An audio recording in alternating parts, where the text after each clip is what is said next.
You can't just up and leave, Marnie. Family is forever. Clara's voice echoed in the kitchen. I took a deep breath, trying to steady my nerves. After 25 years of marriage, I thought Jack and I had built a life together, but lately it felt like we were drifting apart. His mother, Clara, had always been a presence in our lives, but her constant interference was taking its toll. I'm not leaving, Clara, I said, my voice strained. I just need some space to breathe. Clara scoffed, her eyes narrowing. Space? What do you need space for? You have a husband who loves you and a family who needs you. What more could you want? I bit my tongue, knowing that arguing with her was futile. Clara had a way of twisting my words, making me feel like I was the one being unreasonable. I glanced at Jack, hoping for some support, but he remained silent, his eyes fixed on the floor. I have a career, Clara, I said, trying to keep my voice even. I can't just drop everything every time you need something. Clara's face hardened. A career? What good is a career when your family is falling apart? I felt my blood boil. How dare she question my dedication to my family? I had worked hard to build a successful career, and I refused to feel guilty for it. My career is important to me, Clara, I said, my voice rising, and it's important to this family. Without my income, we wouldn't be able to afford the things we have. Clara's eyes flashed with anger. So that's what this is about? Money? You think you're better than us because you make more money than Jack? I shook my head, frustrated. That's not what I meant, and you know it. Jack finally spoke up, his voice quiet. Mom, please. Marnie works hard for this family.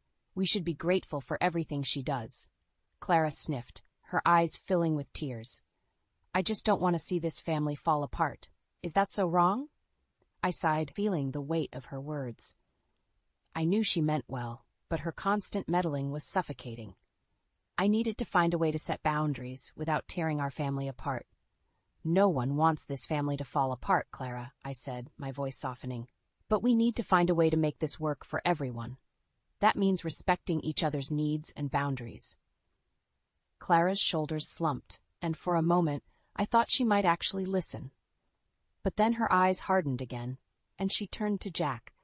I hope you know what you're doing, son, she said, her voice cold. Because if you lose her, you'll have no one to blame but yourself. With that, she turned and walked out of the kitchen, leaving Jack and me alone in the heavy silence. I turned to him, my heart aching. Jack, we can't go on like this. Something has to change. He nodded, his eyes filled with sadness. I know, Marnie. I'm sorry. I'll talk to her, I promise. But even as he said the words, I knew they were empty. Jack had been promising to talk to his mother for years, but nothing ever changed. I was tired of waiting for him to stand up for me, for us. I looked around the kitchen, at the home we had built together. I loved this place, but lately it felt more like a prison than a sanctuary. I knew I needed to make a change, but the thought of leaving everything I had known for so long was terrifying. But as I looked at Jack, at the man I had once loved so deeply, I knew I had to do something. I couldn't keep living like this, constantly walking on eggshells, afraid to speak my mind. I deserved better, and so did our marriage. I took a deep breath, steeling myself for the conversation to come. It wouldn't be easy, but I knew it was necessary. I just hoped that Jack would be willing to fight for us, to stand up to his mother and put our marriage first. Because if he couldn't do that, then I didn't know how much longer I could stay. What do you mean you emptied the savings again? I felt my blood run cold as I stared at Jack, disbelief etched on my face. He shifted uncomfortably, avoiding my gaze. Mom needed help with some unexpected expenses. I couldn't just leave her hanging. I took a deep breath, trying to control my rising anger. Jack, we've talked about this. We can't keep bailing your mother out every time she has a financial hiccup. We have our own bills to pay, our own future to plan for. Jack's eyes flashed with defensiveness. She's my mother, Marnie. I can't just turn my back on her. And I'm your wife, I snapped, my voice rising. When are you going to start putting our needs first? He flinched at my words, but I couldn't bring myself to feel guilty. I was tired of always being the one to compromise, to sacrifice my own dreams and desires for the sake of his family. I'm trying, Marnie, he said, his voice strained. But you know how Mom can be. She's been through so much, and she needs our support. I scoffed, shaking my head. Support is one thing, but this is enabling. She's a grown woman. Jack, She needs to learn to stand on her own 2 feet. He sighed, running a hand through his hair. I know, but it's not that simple. She's my mother, and I can't just abandon her. I felt my heart sink at his words. It was the same argument we'd been having for years, and nothing ever seemed to change. Jack was so wrapped up in his guilt and his sense of obligation to his mother that he couldn't see how much it was hurting our marriage. I'm not asking you to abandon her, I said, my voice softening. But we need to set some boundaries. We can't keep sacrificing our own financial stability for her sake. Jack nodded, but I could see the reluctance in his eyes. I'll talk to her, I promise. We'll figure something out. But even as he said the words, I knew they were empty promises. Jack had been saying he would talk to his mother for years, but nothing ever changed. She always found a way to manipulate him, to make him feel guilty for not doing enough. I sighed, feeling the weight of our situation pressing down on me. I loved Jack, but I was starting to wonder how much longer I could keep living like this. I deserved a partner who would put our marriage first, who would stand up for me and for our future together. As if reading my thoughts, Jack reached out and took my hand. I'm sorry, Marnie. I know I haven't been the best husband lately, but I promise things will get better. We'll work through this together. I wanted to believe him, but a part of me couldn't help but feel skeptical. We'd had this conversation so many times before, and nothing ever seemed to change. But I knew I couldn't give up on our marriage, not yet. I had to keep fighting for what I believed in, for the life I wanted for us. Okay, I said, squeezing his hand. But things have to change, Jack. We can't keep going on like this. He nodded, his eyes filled with determination. I know, and they will. I promise. As we sat there in the kitchen, the weight of our problems hanging heavy in the air, I couldn't help but feel a sense of unease. I wanted to believe that things would get better, that Jack would finally stand up to his mother and put our marriage first. But a part of me couldn't shake the feeling that this was just the beginning of a long and difficult road ahead. I took a deep breath, steeling myself for the challenges to come. I knew it wouldn't be easy, but I was determined to fight for my marriage, for the life I wanted for us. And if Jack couldn't see that, if he couldn't find a way to put me first, then I would have to find the strength to do what was best for myself, no matter how painful it might be. They're moving in here? Without asking?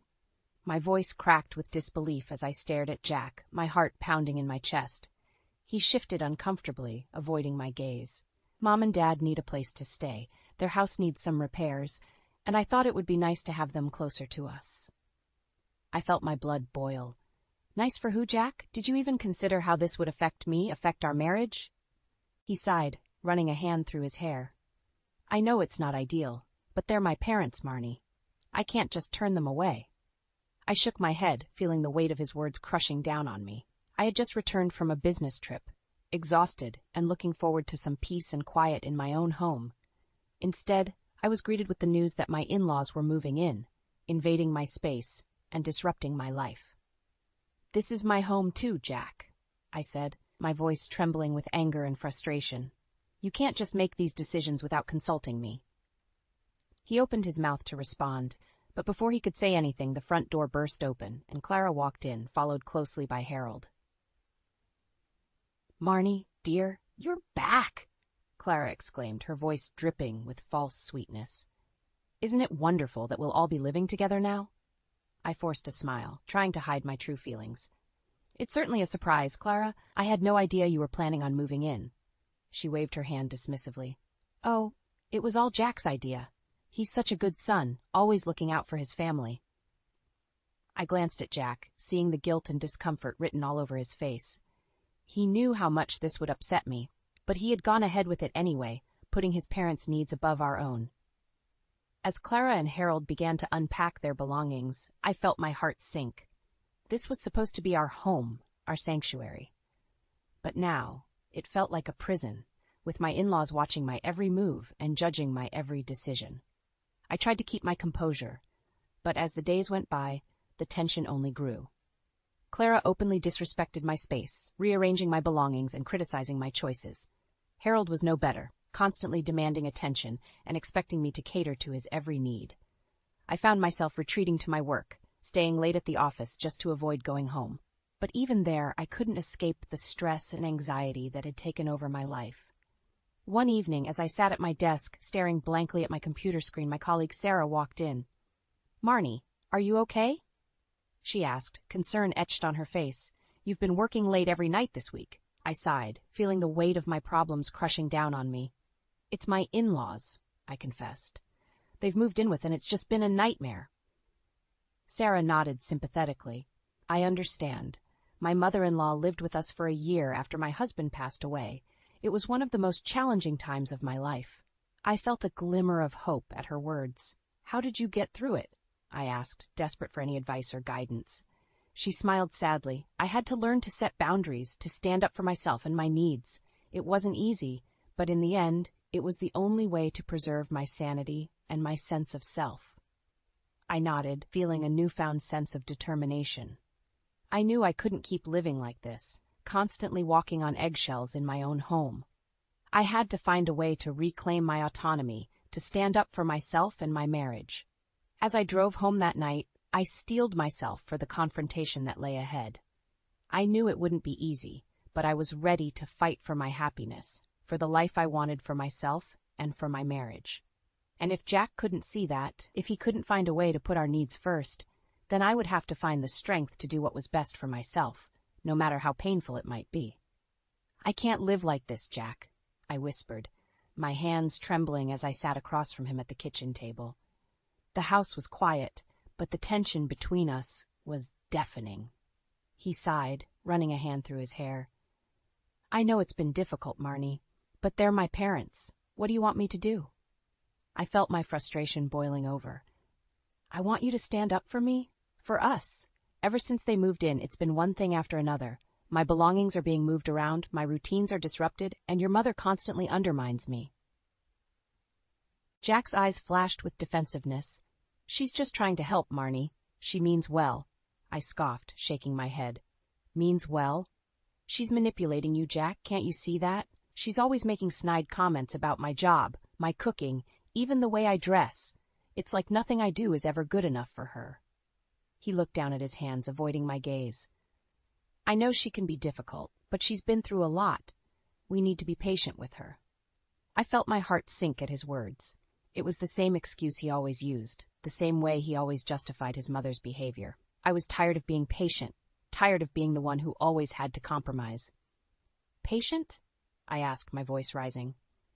"I've been patient for years, Jack. I've put up with her constant interference, her manipulation, her disrespect. But enough is enough. I can't keep living like a stranger in my own home." He looked up at me, his eyes filled with confusion and hurt. "What are you saying, Marnie?" I took a deep breath, steeling myself for the words I knew I had to say. "I'm saying that if things don't change, if you don't start putting our marriage first, then I don't know how much longer I can do this." His eyes widened, and he reached across the table to take my hand. "Marnie, please, don't say that.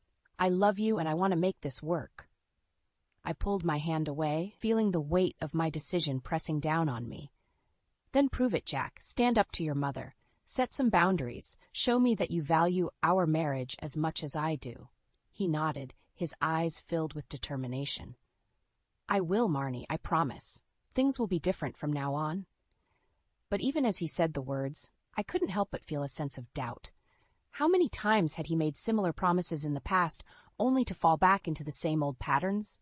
How many times had I allowed myself to hope, only to be disappointed once again? As the days turned into weeks, the tension in the house only grew. Clara's presence was suffocating, and Harold's constant demands were draining. I found myself dreading coming home each night, knowing that I would be met with another argument, another battle for control of my own life. I tried to talk to Jack, to make him see how much his parents' presence was affecting me, but he always found a way to defend them, to make excuses for their behavior. It was like he was blind to the damage they were causing, or worse, like he simply didn't care. One night, after a particularly heated argument, I found myself alone in our bedroom, tears streaming down my face. I knew I couldn't keep living like this, constantly walking on eggshells in my own home. I deserved better, and so did our marriage. As I sat there, my mind racing with thoughts of escape, of starting over, I heard a knock at the door. I wiped my eyes, taking a deep breath before opening it to find Jack standing there, his face etched with concern. "Marnie, I'm sorry," he said, his voice soft. "I know I haven't been the husband you need me to be, but I promise things will be different from now on. I'll talk to my parents, set some boundaries. I'll put our marriage first, no matter what." I wanted to believe him, wanted to trust that he meant what he said. But a part of me couldn't help but wonder if it was too little, too late, if the damage had already been done, and if our marriage was beyond repair. As I looked into his eyes, searching for the truth behind his words, I knew that I had a decision to make. I could either keep fighting for a marriage that seemed to be slipping away, or I could find the strength to walk away, to start over on my own terms. And as much as it pained me to admit it, I knew that the latter might be the only way to save myself, to reclaim the life I had lost. "It's either them or me, Jack." My ultimatum hung heavily in the air as I stared at my husband, my heart pounding in my chest. He looked at me, his eyes wide with shock. "What are you saying, Marnie?" I took a deep breath, steeling myself for the words I knew I had to say. "I'm saying that I can't keep living like this, Jack. Your parents have taken over our lives, and you've let them. You've chosen them over me time and time again, and I can't do it anymore." He shook his head, his voice pleading. "Marnie, please, they're my parents. I can't just turn my back on them." I felt my anger rising, hot tears stinging my eyes. "But you can turn your back on me? On our marriage? Jack, I've tried to be patient, I've tried to understand, but enough is enough. I deserve better than this." He reached for me, but I pulled away, my heart breaking with each step. "I love you, Marnie. Please don't do this." I looked at him, my voice barely above a whisper. "I love you too, Jack, but I love myself more. And right now, I need to do what's best for me." With that, I turned and walked out of the room, my heart heavy with the weight of my decision. I knew it wouldn't be easy, but I also knew that I couldn't keep living a lie, pretending that everything was okay when it was far from it. As the days turned into weeks, I threw myself into my work, trying to distract myself from the pain of my crumbling marriage. But even as I put on a brave face, I couldn't shake the feeling that something was off, that Jack was hiding something from me. It wasn't until I stumbled upon a stack of papers in his desk drawer that I realized just how deep his betrayal ran. There, in black and white, were his plans for Clara's long-term care, plans that he had made without my knowledge or consent, plans that would have drained our savings and left me with nothing. I felt my blood run cold as I stared at the papers, my hands shaking with rage and disbelief. How could he do this to me? How could he make such a huge decision without even discussing it with me first? In that moment, I knew that I had to leave, that I had to get out before it was too late. I started making secret preparations, squirreling away money and looking for a new place to live. I knew it wouldn't be easy, but I also knew that I couldn't stay in a marriage where I was constantly being lied to and betrayed. One night, while Jack and his parents were out at dinner, I packed up my essentials and loaded them into my car. I left a note on the kitchen table, explaining that I was leaving and that I wanted a divorce. I knew it would be a shock to him, but I also knew that I had to do what was best for myself, no matter how painful it might be. As I drove away from the house that had once been my home, I felt a sense of relief wash over me. I knew that the road ahead would be difficult, that I would have to rebuild my life from scratch, but I also knew that I was strong enough to do it. I thought back to all the times I had compromised my own happiness for the sake of others, all the times I had put my own needs last. But not anymore. From now on, I was putting myself first, no matter what anyone else thought or said. As I merged onto the highway, the city lights twinkling in the distance, I felt a sense of hope and possibility wash over me. I knew that I had made the right decision, that I was finally taking control of my own life. And even though I didn't know what the future held, I knew that I was ready to face it head-on, no matter what challenges lay ahead. "I'm done with this charade," I said, staring into Jack's stunned eyes as I stood in the doorway of our once shared home, a suitcase in hand. He shook his head in disbelief, his voice trembling. "Marnie, what are you doing? Where are you going?" I took a deep breath, steeling myself for the words I knew I had to say. "I'm leaving, Jack. I can't do this anymore. I can't keep living a life where I'm constantly disrespected and betrayed." His eyes widened, and he reached for me, but I stepped back, my resolve unwavering. "Marnie, please, we can work this out. We can talk about this." I laughed bitterly, shaking my head. "Talk? Jack, we've been talking for years, and nothing has changed. You've chosen your parents over me time and time again, and I'm done being a second-class citizen in my own home." He looked at me, his eyes filled with confusion and hurt. "But Marnie, I love you. I never meant to hurt you." I felt a pang of sadness in my heart, but I knew I couldn't let it sway me. "I know you love me, Jack, but sometimes love isn't enough. I need a partner who respects me, who values my needs and desires, and I'm sorry, but you haven't been that partner for a long time." With that, I turned and walked out the door, my heart heavy but my head held high. I knew it wouldn't be easy, starting over at my age, but I also knew that I deserved better than the life I'd been living. As I drove away from the house that had once been my home, I thought back to all the secret preparations I had made over the past few weeks. I had found a small apartment across town, a place where I could start fresh and rebuild my life on my own terms. I had transferred my essential belongings there bit by bit, careful not to arouse suspicion from Jack or his parents. I knew that they would be shocked when they discovered I was gone, that they would likely try to convince me to come back. But I was resolute in my decision, knowing that I had to put my own well-being first for once in my life. As the days turned into weeks, I threw myself into my new life, focusing on my work and my own personal growth.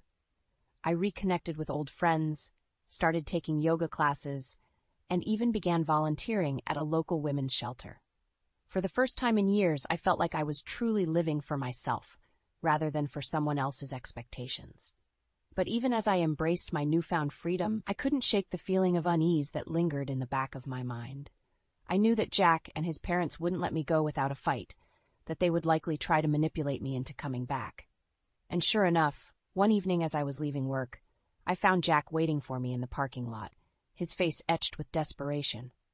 "Marnie, please," he begged, his voice cracking with emotion. "Come home. We can fix this. I promise things will be different." I looked at him, my heart aching for the man I had once loved so deeply, but I knew that I couldn't go back, that I couldn't risk losing myself again in the toxic cycle of our marriage. "I'm sorry, Jack," I said, my voice steady and clear, "but I've made my decision. I need to do what's best for me, and that means moving on with my life." He looked at me, his eyes filled with a mixture of anger and despair. "But Marnie, we're married. We made a commitment to each other. You can't just walk away from that." I shook my head, a sad smile playing at the corners of my lips. "I'm not walking away from our commitment, Jack. I'm walking away from a situation that was slowly destroying me, and I hope that someday you'll understand that." With that, I turned and walked away, my heart heavy, but my spirit unbroken. I knew that the road ahead would be difficult, that I would face challenges and obstacles I had never encountered before. But I also knew that I was strong enough to face them head-on, to build a life that was truly my own. And for the first time in years, I felt a sense of hope and possibility that I had almost forgotten existed. "You've taken everything from us, Marnie," Clara snarled, her face contorted with anger as she stood on the doorstep of my new apartment, Jack hovering behind her. I felt my heart race, but I forced myself to remain calm, to stand my ground. "I haven't taken anything from you, Clara. I've simply taken back my own life." She scoffed, her eyes narrowing. "Your life? What about our family? What about the promises you made to Jack, to all of us?" I shook my head, a bitter laugh escaping my lips. "Promises? Clara, you've done nothing but undermine and manipulate me from the moment Jack and I got married. You've never respected me or my role in this family." Jack stepped forward, his face etched with desperation. "Marnie, please, we can work this out. Just come home with us, and we'll figure it all out." I looked at him, my heart aching for the man I had once loved so deeply. But I knew that I couldn't go back, that I couldn't risk losing myself again in the toxic cycle of our marriage. "I'm sorry, Jack," I said, my voice steady and clear. "But I'm not coming back. I've made my decision, and I'm standing by it." Clara's face twisted with rage, and she lunged forward, her finger pointing accusingly at me. You selfish, ungrateful woman. After everything we've done for you, this is how you repay us? By abandoning your family and running off to play house on your own?" I felt my anger rising, hot and fierce in my chest. "Everything you've done for me. Clara, all you've ever done is try to control me, to make me feel small and insignificant. You've never once treated me like an equal partner in this family." She scoffed, her eyes flashing with contempt. "Equal partner? Marnie, you're nothing but a gold digger who married my son for his money and then abandoned him when things got tough." I felt my jaw clench, my hands balling into fists at my sides. "How dare you?" I said, my voice low and dangerous. "I have never been after Jack's money. I married him because I loved him, because I wanted to build a life with him. But you've never been able to see that, have you? You've always seen me as a threat, as someone who is trying to take your place in Jack's life." Clara's face paled, and she took a step back, her eyes wide with shock. "That's not true," she said, her voice trembling. "I've only ever wanted what's best for my son, for our family." I shook my head, a sad smile playing at the corners of my lips. "No, Clara, you've only ever wanted what's best for yourself. You've used guilt and manipulation to keep Jack under your thumb, to make him choose you over me time and time again, and I'm done being a pawn in your games." Jack looked at me, his eyes filled with a mixture of anger and despair. "Marnie, please, don't do this. We can fix this. I know we can." I looked at him, my heart breaking for the man I had once loved so deeply, but I knew that I had to stand firm, that I had to protect myself and my own well-being. "I'm sorry, Jack," I said, my voice soft but resolute. "But I've made my decision. I need to do what's best for me, and that means moving on with my life. I hope that someday you'll understand that." With that, I turned and walked back into my apartment, closing the door firmly behind me. I leaned against it, my heart racing and my hands trembling. I knew that the confrontation had been necessary, that I had needed to stand up for myself and my own needs, but that didn't make it any easier, didn't erase the pain and heartbreak of leaving behind the life I had once known. As I stood there trying to catch my breath and calm my racing thoughts, I heard a soft knock at the door. I hesitated for a moment, wondering if it was Jack or Clara come to try and convince me to change my mind. But when I opened the door, I was surprised to see Elias standing there, a concerned look on his face. "Marnie, are you okay?" he asked, his voice gentle and soothing. I heard shouting from the hallway. "Is everything all right?" I felt my eyes fill with tears, and I shook my head, my voice cracking with emotion. "No, Elias, everything is not all right. But it will be. I know it will be." He nodded, his eyes filled with understanding and compassion. "I'm here for you, Marnie. Whatever you need, I'm here." I smiled through my tears, feeling a sense of gratitude and warmth wash over me. I knew that the road ahead would be difficult, that I would face challenges and obstacles I had never encountered before.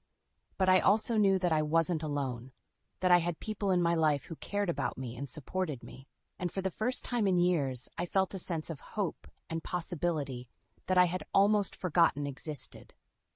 "For the first time in years, I feel free," I wrote in my diary, a smile playing at the corners of my lips as I sat in my cozy new apartment, the morning sun streaming through the windows.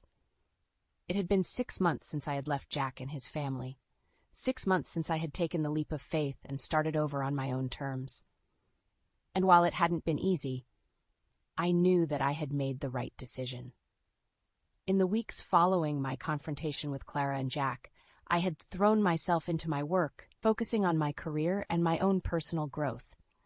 I had started taking yoga classes, joined a book club, and even begun volunteering at a local women's shelter. But perhaps the most rewarding thing I had done was start a support group for women who had gone through similar experiences to my own.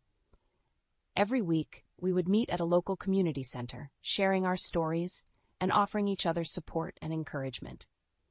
As I sat there, listening to the other women talk about their own struggles and triumphs, I felt a sense of connection and purpose that I had never experienced before.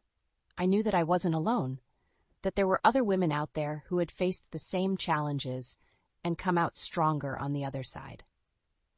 One evening, after a particularly emotional meeting, I found myself walking home with Sarah, my colleague and confidant. We had grown closer over the past few months, bonding over our shared experiences and our determination to build better lives for ourselves.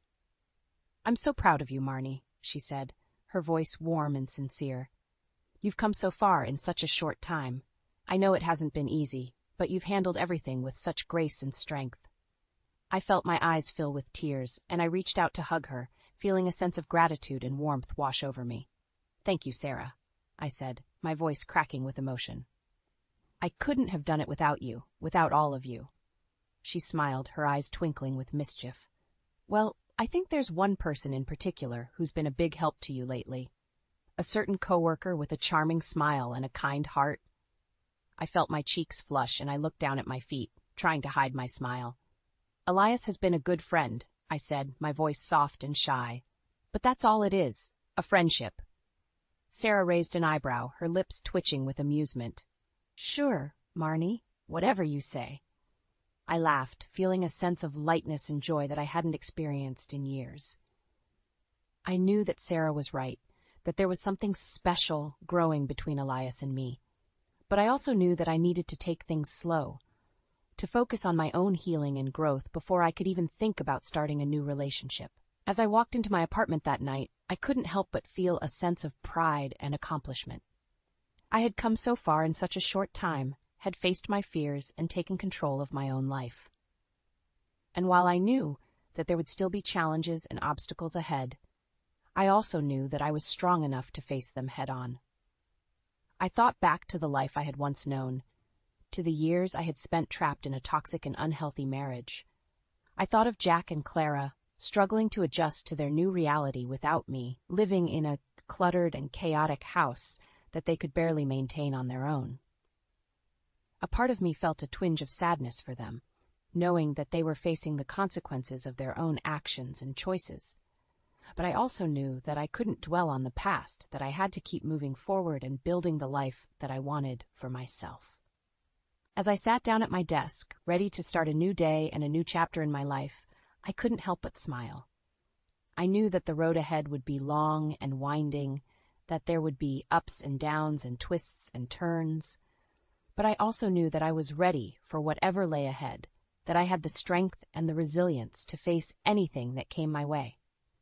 And for the first time in years, I felt truly happy, truly at peace with myself and my choices. I knew that I had made the right decision, that I had taken back my life and my freedom, and I knew that no matter what happened next, I would never let anyone take that away from me again.